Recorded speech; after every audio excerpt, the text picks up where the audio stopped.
Hello everyone, hope you all are doing well. So आज हम अपने मेंस आंसर राइटिंग प्रैक्टिस के next video की तरफ बढ़ रहे हैं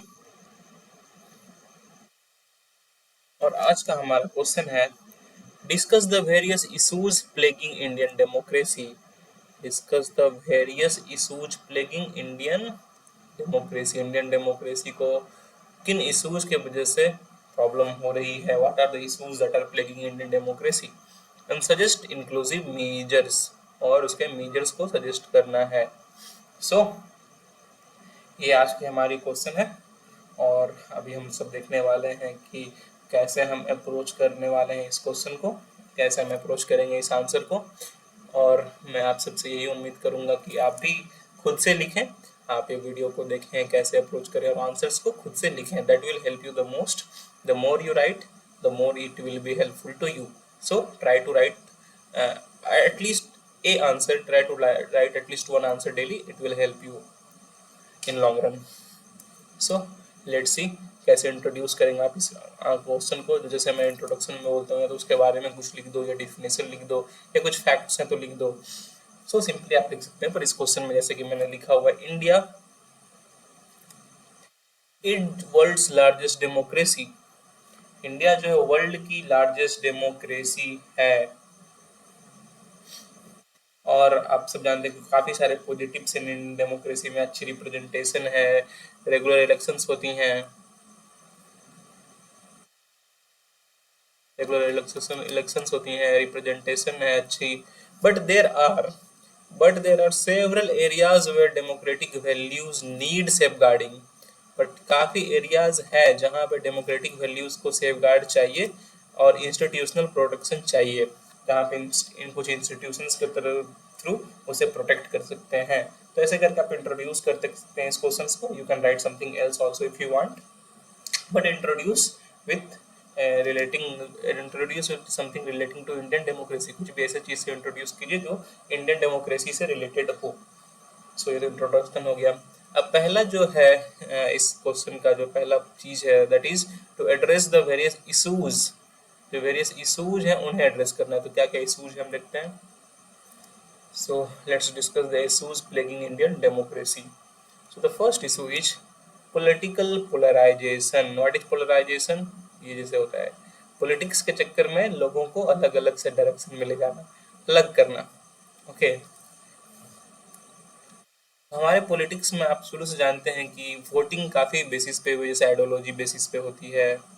but the problem comes here when voting starts happening on basis of religion, on when religionalism regionalism.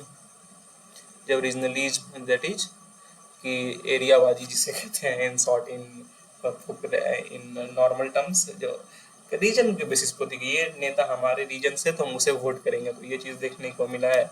इसमें आप एग्जांपल में लिख सकते हो caste based politics, caste based politics जो होती है हमारी कंट्री में, that is one of the major problems. So political polarisation is one of the major issues democracy में हमारे। इरोजन ऑफ डेमोक्रेटिक वैल्यूज, काफ़ी ऐसे डेमोक्रेटिक वैल्यूज हैं जिसका इरोजन हो रहा है। फॉर एग्जांपल आप यहाँ लिख सकते हैं सोशल डिविजन्स हैं हमारे कंट्री में, काफ़ी सोशल डिविजन्स बढ़ चुके हैं। सोशल डिविजन्स, हमारी जो फ्रीडम ऑफ एक्सप्रेशन है उसे कभी कभी काफ़ी टाइम कर्व कर दिया जाता है, उसे काफ़ी टाइम उस पर प्रॉब्लम होती है, कर्विंग फ्रीडम ऑफ एक्सप्रेशन।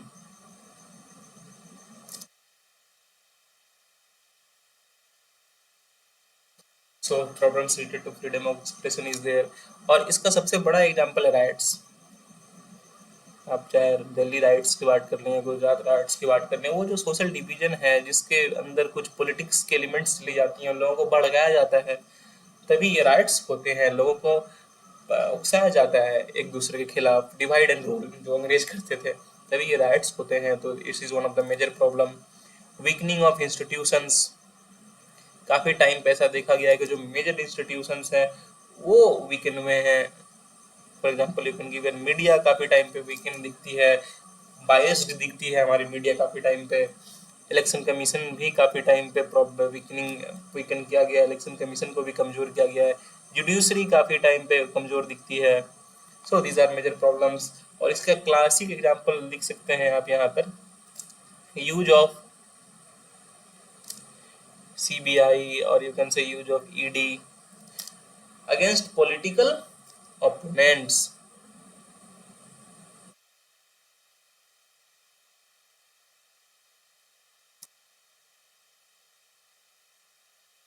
तो ये क्या है जो यूज हो रही है इन इंस्टीट्यूशंस की, गलत यूज हो रही है। काफी टाइम पे देखेंगे अगर पार्टी ए और पार्टी बी है, अगर पार्टी ए की गवर्नमेंट है तो ये पार्टी बी के ऊपर ईडी के रेड और सीबीआई के रेड दिलवाती है।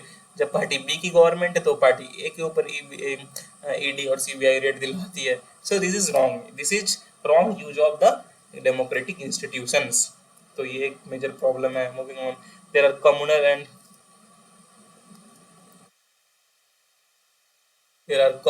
religious tensions going on।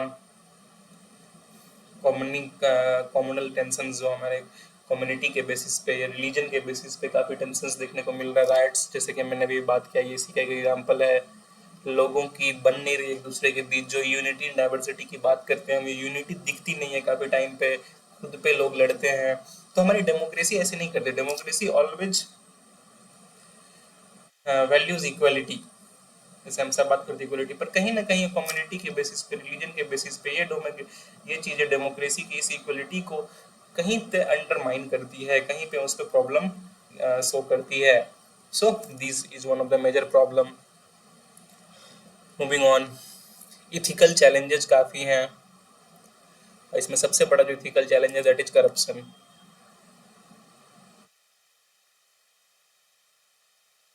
काफ़ी लेवल पे करप्शन हो रहा है, लैक ऑफ ट्रांसपेरेंसी है।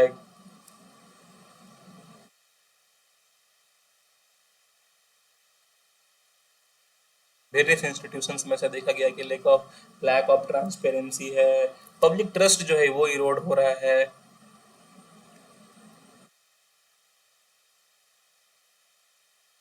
पब्लिक ट्रस्ट तभी आता है जब ट्रांसपेरेंसी रहती है। ट्रांसपेरेंसी नहीं रहेगी आप लोग तो फिर ट्रस्ट कहीं नहीं आएगा। और जो करप्शन जो है ये मेजर प्रॉब्लम। और एक तरह से लोग कहीं ना कहीं से काफी शिकार होते हैं। कहीं भी आप चले जाओ भाई पैसे मांगने लगते हैं लोग। तो this is one of the major problem, corruption. And this is a the one of the biggest problems for our democracy. जब भी आप आंसर लिखें डेमोक्रेसी में ऐसे आंसर किया गया इशू, तो करप्शन को जरूर हाईलाइट करें। This is the sad reality of our country. Gender inequality काफी है हमारे कंट्री में। जैसे आप देखें तो जेंडर बेस्ड वायलेंस काफ़ी है।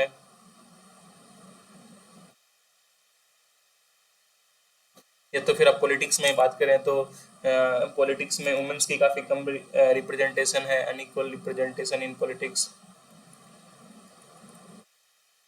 वही भी आप लोकसभा राज्यसभा देखें, उनके स्ट्रेंथ को देखें तो आपको पता चले कि वुमेन्स की स्ट्रेंथ कितनी कम है, both in Lok Sabha and Rajya Sabha.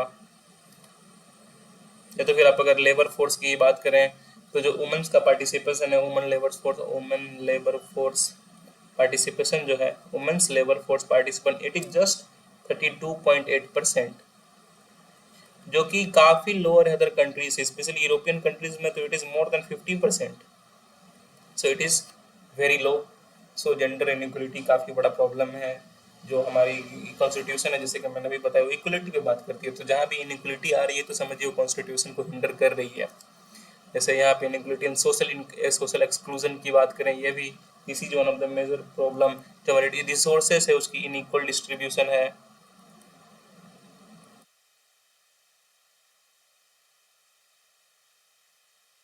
काफ़ी लोगों को काफ़ी समय पे मदद नहीं मिल पाती है जैसी उन्हें मदद चाहिए, क्योंकि वो सोशली एक्सक्लूडेड होते हैं, वो पुअर होते हैं, वो पॉवर्टी में ट्रैप्ड होते हैं। जैसे आपको सिंपल भी देखा होगा ये मैग्रेंट क्राइसिस में लोग मजबूर हो गए थे पैरों पे वापस आने के लिए। पैदल लोग वापस आना शुरू कर चुके थे क्योंकि कोई ऑप्शन नहीं बचा हुआ था उनके पास।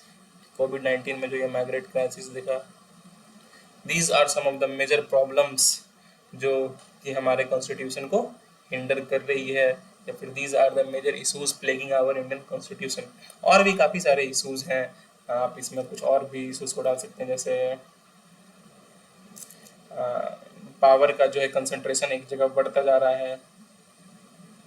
सो these are some of the issues. और भी काफ़ी सारे इशूज हैं, मैं चाहूँगा कि आप कमेंट्स करके बताएं कि और भी क्या क्या इशूज हैं ताकि हमारे बीच इन्वॉल्वमेंट बढ़े और आपकी ब्रेन स्टॉर्मिंग की एबिलिटी भी बढ़े और आप उस चीज़ों को अधिक टाइम तक याद रख पाओगे और अपने आंसर्स में लिख पाओगे। So do please comment. तो इशूज की तो बात हो गई। अब अगर आप अपने क्वेश्चंस को देखें तो यहाँ पे पूछ रहे सजेस्ट मेजर्स, तो हम कुछ मेजर्स की तरफ भी देखेंगे क्या क्या मेजर्स हो सकती है जिससे हम डेमोक्रेसी को सेफगार्ड कर सकते हैं। तो what are the measures, let's see. So the first important measure is electoral reforms. It is the one of the most important measures. इसमें हमें सबसे पहले काफी सारे इश्यूज को हमें कर्व करने होंगे, काफी सारे इश्यूज को मिटाना होगा, जैसे कि use of money in election काफी कॉमन है हमारे कंट्री में। Use of money power, this is very common in our country. अगर आप बात करें, क्रिमिनल एलिमेंट्स हमारे इलेक्शन में काफी जुड़े हुए हैं। देयर आर मेनी रिप्रेजेंटेटिव्स जिनके ऊपर करंट क्रिमिनल केसेस हैं। सो ये सब चीज़ें हैं काफ़ी। तो इलेक्ट्रल रिफॉर्म्स जो है काफ़ी हमें लाना होगा ताकि इन इशूज़ को जो कि हमारे इलेक्ट्रॉन्स इलेक्शन को या फिर हमारे इलेक्शन प्रोसेस जो है, जो इलेक्ट्रल मैकेनिज्म है, उनको ये कम कर रहे हैं। तो इनको रिफॉर्म्स यहाँ पे चाहिए। इंक्लूसिव पार्टिसिपेशन इन रिप्रेजेंटेशन, सबका पार्टिसिपेशन हो, सबका रिप्रेजेंटेशन हो। This is very important for a democracy to run. Specially women's का अच्छा पार्टिसिपेशन हो, मार्जिनलाइज सेक्शन का पार्टिसिपेशन हो।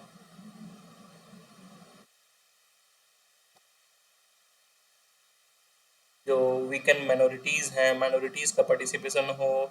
सो हर एक स्टेक होल्डर है उसका एक अच्छा पार्टिसिपेशन अगर होता है तो डेमोक्रेसी अच्छी से रन करती है। हर एक चीज़ों, हर किसी के प्रॉब्लम्स के ऊपर अच्छा फोकस होता है।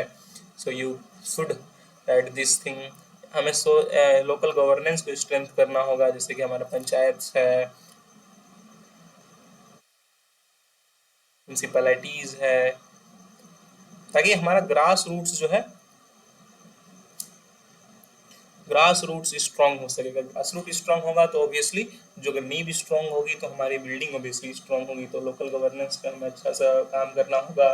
सोशल एंड इकोनॉमिक इनइक्वलिटीज जो है उसे हटानी होगी। You have to remove the social and economic inequalities, ताकि सबके पास इक्वल एक्सेस ऑफ रिसोर्सेस हो, equal access of resources to everyone should be there। और फिर आप देखें तो एडुकेशन सबको मिले, जो बेसिक फैसिलिटीज हैं वो सबको मिले। एडुकेशन, हेल्थ, जो जिसे हम बेसिक फैसिलिटीज कहते हैं, वो सबको मिले। डिजिटल डिवाइड ना हो। And there are many other things जिससे कि हम इनइक्वलिटीज को कम कर सकते हैं, चाहे सोशल हो चाहे इकोनॉमिक हो। सारे इनइक्वलिटीज को हमें कम करनी चाहिए ताकि हमारा डेमोक्रेसी अच्छे से फंक्शन करे। और भी काफ़ी सारे मेजर्स हैं जो मैं चाहूँगा आप कमेंट्स करके बताएं कि क्या क्या मेजर्स और हो सकती हैं। तो ये तो होगी आंसर की बॉडी की बात, हमने अच्छे से कर ली कि किस तरह से इसमें आप अप्रोच करेंगे। अब बात करते हैं कंक्लूजन की, आप कैसे इसे कंक्लूड करेंगे इस आंसर को। तो जैसे कि मैं हमेशा कहता हूँ कि अगर आपकी बॉडी आपने अच्छे से लिख दी तो कंक्लूजन में ज़्यादा कुछ करने की जरूरत नहीं है। Just try to conclude with a positive and a simple sentence.